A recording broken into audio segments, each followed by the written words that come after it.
चला समाजाशी बोलू काही, चला मनातलं सांगू काही, या उपक्रमाअंतर्गत आज आपण आहोत उल्हासनगर शहरामध्ये। या अभिनव उपक्रमात याआधी आपण युवा समाजसेवी, बौद्ध धर्मातील साहित्यिक आणि कालच आंबेडकरी समाजातीलच एक मुंबईचे माजी जिल्हाधिकारी यांच्याशी बोललेले आहोत। आणि आज आपण आहोत उल्हासनगर शहरामध्ये एका विलोभनीय उभयतांना आपण भेटत आहोत, ज्यांनी बाबासाहेबचा विचार जगला, बाबासाहेबांचा मूळ संदेश ज्यांनी जाणला आणि धर्माचं अधिष्ठान कायम ठेवून समर्पित भावनाने धर्मचळवळ अधिकाधिक गतिमान कशी व्हावी याचा आदर्श वस्तुपाठ घालून दिला, जे अवघ्या राज्याला एक प्रेरणा देतील धर्मकार्यासाठी। अशा उभयतांचा आपण परामर्श करत आहोत की ज्या चळवळी ज्या उभ्या आहेत त्या चळवळी कोण उभं करतो, धर्मचळवळ गतिमान कोण करत आहे, सामाजिक चळवळीमध्ये योगदान कोण देत आहे। एक वर्ग आहे जो पडद्याच्या मागून काम करतो, तो पुढे येत नाही, मोठमोठी भाषण देत नाही, परंतु एक विचार देतो, पाठबळ देतो, नव्या पिढीला गतिमान करतो, त्यांना प्रेरणा देतो। त्यांचं खूप मोठं योगदान आहे। आणि पाहतो आपण चळवळीचा मुख्य आधार कोणता असेल तर तो त्याग आहे। बुद्धाचा विचारही त्यागाचाच आहे। आपण पाहतो की बुद्धाने जगाच्या कल्याणासाठी आपलं ऐश्वर्य सोडलं, परिवार सोडला, तो विचार आपलं बाबासाहेबांकडून सुद्धा दिसून येतो की बाबासाहेबांनी आपलं अवघड जीवन समाजासाठी समर्पित केलेलं आहे। बाबासाहेबांची मोठमोठी भाषणं आपले लोक सांगतात, त्यांच्या भाषणाचे आपण ग्रंथ वाचतो, परंतु बाबासाहेबांचं एक भाषण कोणी सांगत नाही। 1952ला बाबासाहेबांनी केलेलं आहे। त्या बाबासाहेबांच्या भाषणाचा कुठे कोणी संदर्भ देत नाही, जाणीवपूर्वक वक्ते टाळतात, कारण तो संदर्भ दिला तर त्यांच्या अंगावर तो संदर्भ आहे। तो संदर्भ असा की बाबासाहेबांचे सहकारी त्यांचे कार्यकर्ते त्यांना आग्रह करतात की बाबासाहेब आम्हाला तुमचा वाढदिवस करायचा आहे। बाबासाहेब म्हणतात की माझा वाढदिवस करू नका, करायचा असेल तर बुद्धांची जयंती करा, बुद्धाचा विचार घेऊन केला जातो, म्हणजे तुमचा शब्द सावंत आहे, बुद्धाची जयंती आम्ही करू, पण तुमचाही आम्हाला वाढदिवस करायचा आहे। शेवटी कार्यकर्त्यांचा आग्रह बाबासाहेबांना मोडवत नाही आणि मग बाबासाहेब तयार होतो आणि दिल्लीला एक ठिकाणी बाबासाहेबांचा वाढदिवस होतो। परत कार्यकर्ते आग्रह करतात की बाबासाहेब तुम्ही काहीतरी आम्हाला संदेश द्या। बाबासाहेब मी संदेश काय देणार, माझं जीवन हे संदेश आहे, नाही बोलता तरी तुम्ही उभं राहून काहीतरी बोला। त्या बाबासाहेब उभे राहताना बोलतात, एकच वाक्य बोलतात, 1.5 वाक्याचं त्यांचं भाषण आहे ते असं म्हणतात की माझा जीवन संदेश एकच आहे, तो आहे त्याग त्याग त्याग। त्याग हा शब्द 3 वेळा उच्चारतात। त्याचा अर्थ असा की बाबासाहेबांचा मूळ संदेश हा त्याग आहे आणि तो मूळ संदेश बाजूला ठेवून आपण बाकी बाबासाहेब सांगतो ते आजवर चाललेलं आहे। परंतु खरा जीवनाचा जो अर्थ असेल तो त्याग आहे। धर्माचा आधार सुद्धा आपण बघू, दान पारमितीला खूप मोठं महत्त्व आहे, कारण देण्यामध्ये जी गंमत आहे, देण्यामध्ये जे समाधान ते घेण्यामध्ये नाही, परंतु त्यागाच्या भूमिकेमध्ये कोणी येत नाही। परंतु असं जरी असलं तरी आज जो थोडा वर्ग आहे की जो बाबासाहेबांच्या समाधी विचारून काम करतो, बाबासाहेबांच्या विचाराने पुढे जातो, असा एक वर्ग आहे। तो वर्ग शोधण्याचं काम आपण या अभिनव उपक्रमाच्या माध्यमातून करतो। हा उपक्रम कोणासाठी आहे? आज आपण पाहतो देशामध्ये विद्युताची कमी आहे का, प्रशासकीय अधिकाऱ्याची कमी आहे का, धर्माची कमी आहे का? नाही, सर्व वर्ग आहे। परंतु हा जो वर्ग आहे की मला बाबासाहेबांच्या पुण्याने जे मिळालं ते केवळ माझं नाही, मला ही बांधिलकी ठेवली पाहिजे, पे बॅक टू सोसायटी आणि समाजात देणं लागतं, या भावनेतून लोक जागरूकपणे काम करतात। त्या लोकांचा शोध घेण्याची मोहीम आहे। म्हणजे या मोहिमेअंतर्गत आपण या उल्हासनगर शहरामध्ये एका विलोभनीय आपण त्यांना भेटत आहोत। त्यांचा परिचय करून देताना मला खूप अभिमान वाटतो। त्यात आपण पाहतो की समाजामध्ये आपण काम करत असताना ज्यांच्या पुढे गेल्यानंतर आपले आपसूक हात जोडले जातील, ज्यांच्याविषयी आपल्यामध्ये आदराची भावना निर्माण होईल, असे महानीय व्यक्तिमत्व शोधावं लागतात, अशी परिस्थिती आहे। अशा काळामध्ये ज्यांना आपल्या कुणाला अभिमान वाटेल असे कार्य त्यांना आपण आज घेऊ। उल्हासनगर शहरामध्ये कधी आला आणि आल्यानंतर तुमचे नोकरीबद्दल प्रवास त्याबद्दल सांगा आणि तुम्ही चळवळीमध्ये कधीपासून सक्रिय आहात त्याविषयी सांगा। मुंबईला नोकरी 1963 साली रेल्वेमध्ये नोकरी जॉईन केली आणि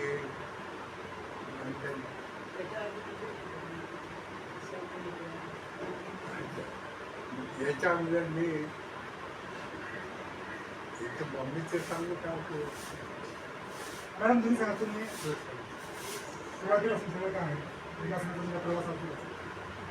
आमचं लग्न म्हणजे 1971 साली झालेलं आहे आणि 71 सालापासून आम्ही म्हणजे इकडे चाललेलो आहे. सुरुवातीला आम्ही इथे भाड्याने राहिलो होतो. म्हणजे आम्ही हे मोठे आणि म्हणजे भावंडामध्ये हे सगळ्यात मोठे आहेत आणि यांचे भाऊ पण, यांच्या पाठचे भाऊ आणि माझ्या पाठची बहीण, म्हणजे आम्ही सख्या बहिणी सख्या जावा झाल्या दोघी जणी. आणि मग 71 सालापासून आम्ही इकडे उल्हासनगरमध्ये स्थायिक झालो. नंतर काही मग माझी फार इच्छा होती की आपण जॉब केला पाहिजे आणि तसं माझे आजोबा आणि वडील हे सामाजिक चळवळीमध्ये होते, त्यामुळे मलाही वाटायचं की आपण काहीतरी करावं. मी कॉलेजला असतानाच भावाबरोबर मी भावाचं जे संस्था होती त्याच्यामार्फत आम्ही ठिकठिकाणी धम्मप्रचार करायला जात होतो. दलित चळवळ म्हणून त्यावेळेला होती आणि तेव्हा मी भावासोबत जायची. पण इकडे आल्यानंतर सुद्धा मला वाटायचं की आपण इथं माझं शिक्षण आहे तर जॉब केला पाहिजे आणि त्यानुसार मग जॉबसाठी मी धडपड केली आणि सुद्धा आणि मग मला MTNL तेव्हा बॉम्बे टेलिफोन म्हणत होते, बॉम्बे टेलिफोनमध्ये मी लागले 1977ला मी रेग्युलर झाले. आणि नंतर मग त्याच्यानंतर ह्यांनी मला इथं RKT कॉलेजमध्ये सुद्धा ह्यांनी मला माझं नाव नोंद केलेली होती पुढचं शिक्षण घेण्यासाठी. तर नंतर मुलगा झाला आणि त्यामुळे ते शिक्षण जरा अर्धवट राहिलं. पण यांची इच्छा होती की मी पुढे खूप शिकावे वगैरे आणि त्यामुळं आम्ही म्हणजे इथं उल्हासनगरमध्येच आलो. नंतर आम्ही मग इथं घेतलं जागा घेऊन आम्ही इथं स्वतःचं मग आम्ही स्थायिक झालो. आणि आता तर म्हणजे नवीन ही वास्तू बांधलेली आहे आयसर राजगृह म्हणून आम्ही इथे वास्तव करत आहोत. आणि मेन म्हणजे मला सांगायचं म्हणजे की उल्हासनगरमध्ये इथे वर्ग होत होते. आधी चोपडामध्ये वर्ग व्हायचे विहारामध्ये, पण मला वाटायचं की इथल्या महिला तिथं येत नाही आहेत म्हणून मी काय केलं, नागसेल कॉलनी वगैरे इथल्या ज्या महिला आहेत त्यांच्यासाठी आपण गावडे स्कूलमध्ये म्हणजे आपण वर्ग सुरू केला पाहिजे धम्मवर्ग. आणि त्यानुसार मी मग समाजसेवक जे डॉक्टर गावडे आहेत त्यांनी मला परमिशन दिली. मी रायटिंगमध्ये ॲप्लिकेशन दिलेलं होतं की इथे वर्ग घेण्यास मला संधी मिळावी म्हणजे जागा उपलब्ध मिळावी. तर तशी त्यांनी मला दिली आणि मग तिथेच वर्ग वगैरे होता. त्या धम्मप्रचार आणि बाबासाहेबांचं एक वाक्य आहे, धम्मप्रचार आणि प्रसार करणं हीच खरी मानव सेवा आहे. हे वाक्य कुठेतरी माझ्या हृदयात जाऊन बसलेलं आहे आणि त्यामुळं मी जवळजवळ 1990 पासून मी ह्या धम्मकार्यामध्ये सक्रिय आहे. आणि तसंच मग इथे शांतीनगरमध्ये वेगवेगळे जे मोठमोठे लोक आहेत वक्ते वगैरे त्यांचं मी इथं प्रवचन आयोजित केलेलं आहे. उदाहरणार्थ नागपूरच्या संस्कृत विभागाच्या डॉक्टर रूपा कुलकर्णी, त्या बौद्ध झाल्यानंतर डॉक्टर रूपा बोधी त्यांचं सुद्धा प्रवचन इथे मी आयोजित केलेलं होतं. तर त्याचं सुद्धा अल्बम आहे माझ्याकडे. तर असं म्हणजे सतत धम्मकार्य करायला माझी तळमळ असते. हृदयापासून वाटतं की बाबासाहेबांचं जे ध्येय होतं की भारत हा मी बौद्धमय करीन. बाबासाहेब म्हटलेले की मला 2 वर्ष जरी मिळाले तरी मी पूर्ण भारत हा बौद्धमय करून टाकेल असं बोललेलं होतं. पण आपलं दुर्भाग्य की बाबासाहेब म्हणजे 6 डिसेंबर 1956 साली आपल्यातून निघून गेलेले आणि आपल्यामध्ये त्यांनी म्हटलेलं आहे तुम्ही बौद्ध होताय म्हणजे तुमच्यावरती फार मोठी जबाबदारी आहे. मला हे विचारायचं की इथे तुम्ही जीवन समर्पित केले आता, तर मला जी प्रतिभा लागली ती प्रतिभा पण तुम्ही या धर्मात केली. एक कवयित्री म्हणून तुम्ही जे काय आणलं ते सुद्धा धर्माला समर्पित आहे. वास्तव तुमच्या क्षमता धर्मधारा आहे, सगळं तुम्ही धर्माबाबतीत लिहिलं. तर हे कसं काय आणि त्याबद्दल सांगा. तुमचं एकदम कवन म्हणजे कविता जी असेल त्या पण आमच्या प्रेक्षकांना तुमच्या आवाजामध्ये गाऊन दाखवा.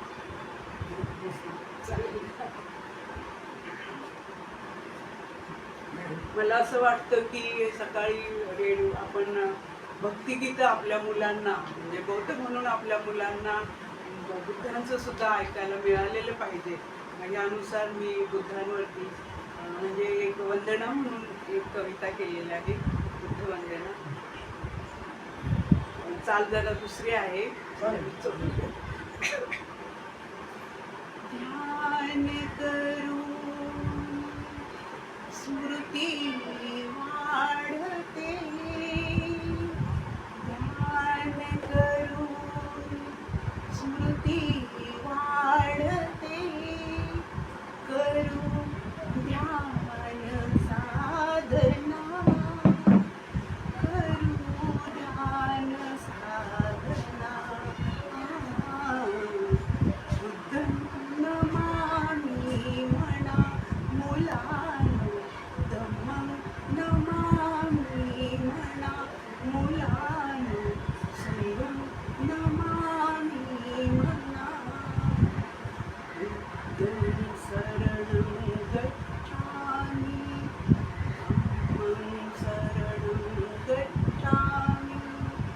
संघं शरणं गच्छामि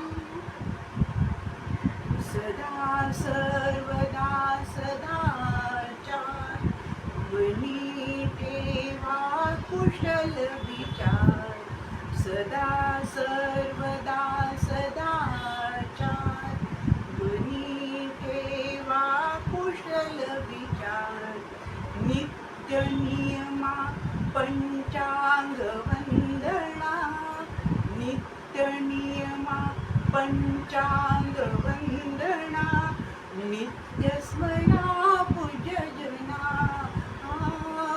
नित्य स्मरा पूजजना बुद्धं नमामि म्हणा मुलानो धम्मं नमामि म्हणा मुलानो संघं नमामि म्हणा बुद्धं शरणं गच्छामि धम्मं शरणं गच्छामि संघं शरणं गच्छामि जेथे नीती तेथे शांती जगी सुखाची करी निर्मिती जेथे नीती तेथे शांती जगी सुखाची करी निर्मिती क्षणोक्षणी सधम्म श्रवणी क्षणोक्षणी सधम्म श्रवणी दिशा मिळे जीवना दिशा मिळे जीवना बुद्धं नमामि म्हणा मुलानो धम्मं नमामि म्हणा मुलानो संघं नमामि म्हणा बुद्धं शरणं गच्छामि धम्मं शरणं गच्छामि संघं शरणं गच्छामि माणसातील उचित व्यवहार जगी दुःखाचा करी संहार माणसातील उचित व्यवहार जगी दुःखाचा करी संहार सदसंपर्का मैत्री वाढता सदसंपर्का मैत्री वाढता सौख्य मिळे जीवना सौख्य मिळे जीवना बुद्धं नमामि म्हणा मुलानो धम्मं नमामि म्हणा मुलानो संघं नमामि म्हणा बुद्धं शरणं गच्छामि धम्मं शरणं गच्छामि संघं शरणं गच्छामि सवयीचा वारसा तुम्हाला जो लागला त्याबद्दल आपण सांगा. तसं वारसा म्हणजे माझे आजोबा वडिलांचे वडील जे आहेत ते शाहू महाराजांचे शिल्पी होते. म्हणजे तुम्हाला शाहू महाराजांचं तुम्ही जर का जीवन बघितलं चरित्र असं बघितलं तर त्याच्यामध्ये आहे की त्यांनी सार्वजनिक जे हे आहे नळ वगैरे सार्वजनिक तर ते लोकांना त्यांनी सर्वांसाठी अस्पृश्यांसाठी त्यांनी हे उपलब्ध करून दिलेले होते परमिशन दिलेली होती की सगळ्या ठिकाणी तुम्ही पाणी भरू शकताय. आणि त्यावेळेला माझे आजोबा आणि म्हणजे आमच्या गल्लीतले सहकारी म्हणजे ते गंगाराम कांबळे माझे आजोबा गणपत पोवार असे म्हणजे ते सगळेजण मिळून आमच्या तिकडे नगरपालिका आहे कोल्हापूरला तिथे नळ आहे त्या नळावरती ते पाणी भरायला गेले आणि पाणी भरायला गेल्यानंतर सवर्णानं ते समजलं की लोक म्हणजे अस्पृश्य लोक हे पाणी भरायला इथं आलेले आहेत. म्हणजे ते शाहू महाराजांनी सांगितलेलं परमिशन आदेश दिलेला होता त्यांनी त्यानुसार ते आलेले होते. आणि मग तेव्हा सवर्णानं समजल्यानंतर ते काट्या वगैरे घेऊन आले ह्या लोकांना मारायसाठी आणि मग ते त्या लोकांना मारामारी करायला लागली तिथे. तर तेव्हा मग ते मिशनरीचं म्हणजे ख्रिश्चन मिशनरी एक होते, तर त्यांनी तिथं घर होतं, त्या घरामध्ये या लोकांना त्यांनी घेतलं. म्हणजे माझे आजोबा वगैरे, त्यांचे सहकारी वगैरे, गंगाराम कांबळे वगैरे, त्यांना आतमध्ये घेतलं त्यांनी. आणि ते लोक मात्र त्यांना बाहेर काढा, आम्ही मारणार असं म्हणून ओरडत होते. आणि तेवढ्यामध्येच असं झालं की शाहू महाराज नेहमीप्रमाणे त्यांची रथामधून ते येत होते. आणि आल्यानंतर त्यांनी बघितलं इथे लोक वगैरे जमलेले आहेत, तर ते लोक म्हणजे हे करायला लागले. तेव्हा मग शाहू महाराजांनी विचारलं काय झालं. तेव्हा मग हे सगळे जखमी झालेली लोक बाहेर आले. आणि मग शाहू महाराजांनी स्वतः डोळ्यांनी बघितलं की ह्या लोकांना काटेने मारलेलं आहे. तर रक्तबंबाळ झालेले होते माझे आजोबा वगैरे, गंगाराम कांबळे वगैरे. तर त्याच्यानंतर मग शाहू महाराजांनी ह्या लोकांना सोनतळीवरती नेलं. तिथं औषधोपचार केला त्यांना, या सगळ्या मुलांवरती. आणि औषधोपचार केल्यानंतर ज्यांनी म्हणजे मारहाण केली त्यांना सुद्धा पनिशमेंट शाहू महाराजांनी केली. आणि नंतर शाहू महाराजांनी विचारले की तुमच्यामध्ये काय कला वगैरे आहे. तर माझ्या आजोबांना म्हणजे शिलाईची म्हणजे आवड होती. त्यानुसार मग शाहू महाराजांनी त्यांना राजवाड्याजवळच दुकान काढून दिलेलं. ते इंग्लंडवरून कात्री, धागा सगळं ते इंग्लंडवरून माझ्या आजोबांना हे आणून देत होते. आणि माझे आजोबा सुद्धा सामाजिक, जसे गंगाराम कांबळेंचं नाव म्हणजे इतिहासामध्ये आहे, तसं माझ्या आजोबांचं नाव येऊ शकलं नाही, म्हणजे गणपत पोवार. ते भावानी माझे संशोधन करून पूर्ण त्यांची माहिती, समाजसेवा ते कशी करायची माझे आजोबा, त्यांची माहिती काढलेली. आणि त्याचं पुस्तक सुद्धा आहे, म्हणजे भावानी लिहिलेलं आहे पुस्तक गणपत पोवार याच्यावर. बरोबर. फेस टू फेस या विशेष आपल्या मुलाखतीच्या कार्यक्रमामध्ये आज आपण आलेले आहोत. धर्मप्रचारिका, ज्येष्ठ कवयित्री वसुंधरा मराळे आणि त्यांना धर्मकार्यामध्ये पाठबळ देणारे, त्यांची पाठलागण करणारे आणि त्यांची मूळ प्रेरणा असलेले त्यांचे यजमान श्री मदन झाळे या उभयतांना आज आपण इथे त्यांच्याशी बातचीत करणार आहोत, अनुषंगाने आलेलो आहोत. आणि त्यांच्या वास्तूमध्ये जी ग्रंथसंपदा आहे त्याच्यामध्ये त्यांचं स्वतःचे साहित्य आहे, त्यांचे बंधू, त्यांच्या परिवाराचे साहित्य, शक्यवीर यांचे साहित्य आहे, ते सुद्धा आपण आपल्या पूर्ण राज्यभरातील प्रेक्षकांना दाखवतो.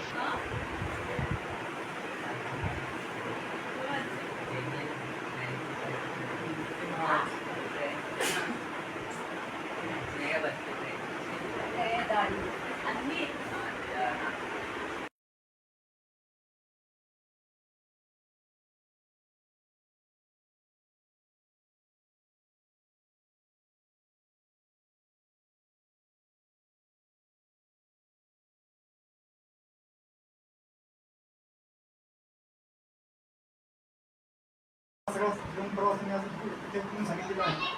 तुमच्या मुलांनाच नव्हे तर देशातील कोणत्याही जाणकार माणसा तुमचा अभिमान वाटेल असं हे तुमचं कार्य आहे. तुम्हाला जो लाभलेला वारसा आहे आईवडिलांकडून असेल, सर्वांच्या परिवारातून असेल, उज्ज्वल वारसा तुम्ही मुलांमध्ये काढत आहात. आणि तुमचा परिवार जो आहे त्याचं जे अधिष्ठान आहे ते सत्य, विश्वास आणि त्यागाप्रेमातून येतो. आणि प्रेम त्याच्यावर तुमचं अधिष्ठान आहे. त्यामुळे तुमचं जीवनकार्य लागलेलं आहे. निश्चितच आम्हाला सगळ्यांना तुमचा खूप अभिमान वाटतो. आमच्या सर्व परिवार आहे छानचा, त्यांची खूप प्रेरणा मिळेल. आम्हाला खूप आनंद वाटतो की आपण तुमचा वेळ आम्हाला दिला. आज सर्वांसाठी आमच्या सर्व परिवाराच्या वतीने आभार मानतो. खूप खूप धन्यवाद. आज आपण होतो उल्हासनगरमध्ये एका विलोभनीय आपण त्यांना आपण भेटतो. त्यांची प्रेरणा आपल्याला नक्कीच कोणी पडणारी आहे. पुन्हा नवीन ठिकाणी नव्या व्यक्तींच्यासोबत आपण असणार आहोत तुमच्या फेस टू फेसच्या कार्यक्रमात. शुभरात्री, धन्यवाद, नमस्कार, जय भीम, जय परिवार.